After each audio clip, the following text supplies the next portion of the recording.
All right, moving on to the 7th episode. 11 takes Manhattan. 11 and 8 are reunited.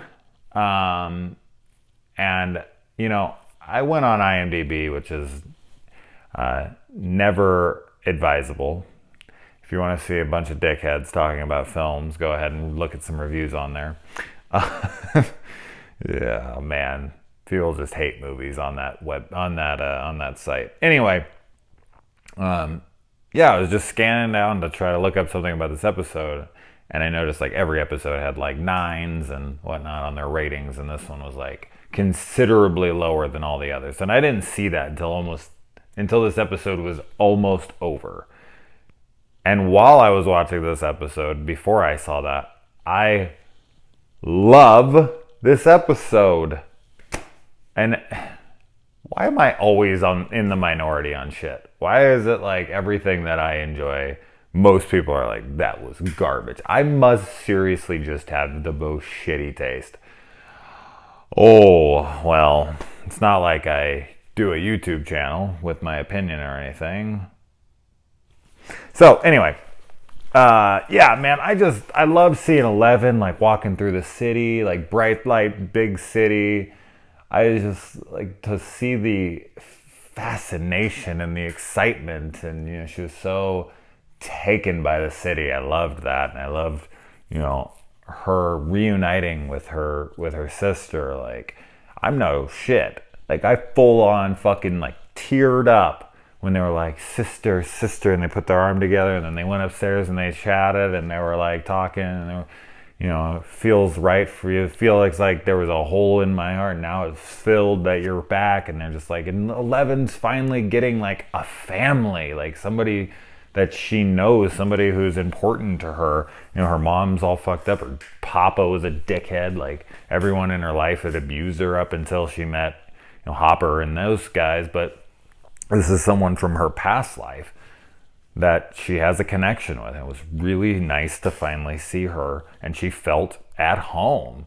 I also grew up in the punk rock scene. Like, I was heavy into the punk rock scene, and I was also homeless for like 7 months. So this hit pretty close to home for me as well. Just living the punk rock lifestyle on the streets and just getting into trouble. Man, I'm so glad this show got popular. Something I want to talk about this show that I kind of realized in this episode is just like, they originally intended for that first season to be it, and then they were going to do like an anthology show, but that's what I had heard. I mean, if someone can refute that and tell me differently, I'd like to hear it. But yeah, what I had heard is that this show was supposed to be an anthology, and the next season was supposed to be something completely different. And because of the popularity of it, they decided to continue with just this story. And God, am I so glad that they did. Could it have ended at the end of the first season and it would have been a complete story? Not complete. I mean, we still had a ton of questions, but it could have. But I'm so glad it didn't, because we get to find out so much more. And this is an episode that I feel like, people are like, oh, this is a filler episode. This first Stranger Things filler episode. I don't feel like this is a filler episode at all. I feel like we get to see, inside of 11's head and what her desires are and what her feelings are towards things, and, how she deals with her anger, and how, whether or not she's someone who can forgive or someone who is bound for revenge. I mean, this definitely had a lot of parallels with like Star Wars, especially like Return of the Jedi. You've got 8 teaching her how to pull this big train that she can't do. Or Empire Strikes Back. Jesus Christ, man. Know your own shit, Jason. I'm a Star Wars fan. I said Return of the Jedi. Whatever. Okay, erase that. But yeah, when he's on the Dagobah system and Yoda is out there teaching him how to pull his ship out of the water, it's like, it's very, very similar to that. And then she does a force choke on the guy, and there's a lot of Star Wars stuff going on in here. And another thing here is like, we get kind of the flip as to where Yoda is trying to teach Luke how to stay away from hate, because that leads to the dark side, and here we've got her sister telling her, like, embrace this hate, it'll make you more powerful. So this episode also reminded me a lot of Chappie. If you've seen Chappie, you'll know what I mean. Like, this innocent being goes in, and these like underground punk rock anarchists take him in and make him part of the gang. So really, it felt a lot like that to me.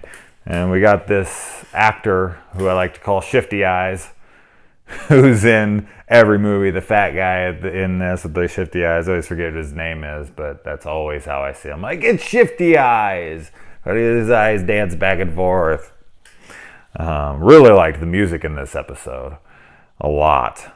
The music has been changing up a little bit, and I'm really digging it. I mean, I love like 80s synth or anything that feels like 80s, but they're starting to like incorporate new score, and then of course there's like soundtrack music as well. But like, I really enjoyed all of the music in this, so that's cool. And then I kind of expected, once she showed up and they were all cool looking and all had these edgy looks, that I was like, they're gonna give her a little makeover. So they did a little makeover montage, which I thought was super cute. He's watching Punky Brewster in this episode. You don't feel like you're in the 80s till you see Punky Brewster. When she had the guy on the ground, she was gonna kill him. I was like, she's not gonna kill him. Like, I would have been shocked, floored. The only reason that I would have maybe believed it is because she has killed like a decent amount of people now. She came out of her cell and was like breaking dudes' necks. So I was like, oh yeah, could it happen? And I was like, no way, that won't happen. And it didn't. So, and then and it was sad to see 11 and 8. I can't remember what she said her name is. I'm sure I'll figure it out. Like something, whatever. To see them part ways was sad, man. They just got together, and 11 is just like, this isn't my place. Like, I need to go home. This is my family. Like, you were once my family, but you're going down a dark path that I can't follow. Her heart is in Hawkins. I mean, it's very clear. She is, she's got her dad now, basically, with Hopper. She's got her possible eventual boyfriend that she's all in love with in Mike. So yeah, she definitely needs to return home, and of course she was going to, but I don't know, just that scene bummed me out. So yeah, I really liked this episode. I just think it because it's different, and it's like 11 going off and having her own little journey. People see that as pointless, and I disagree. I don't see this episode as pointless at all. Like, I wanted to know who 8 was when this season started. I've been waiting for her, and I'm so glad we got so much of her. It wasn't just like this little 2-minute, like, oh wait, he made us wait 7-8 episodes for that? That's it? Okay.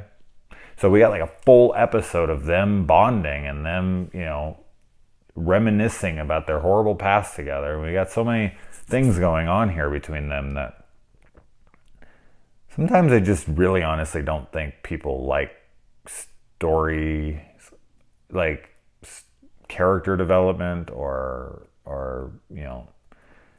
I just don't understand.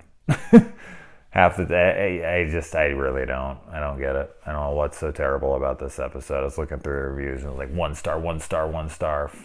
What were they thinking? This is so horrible. No, it isn't. But whatever. On to the next. Unfortunately, I won't get to it tonight, but tomorrow I will finish this show up. So until then.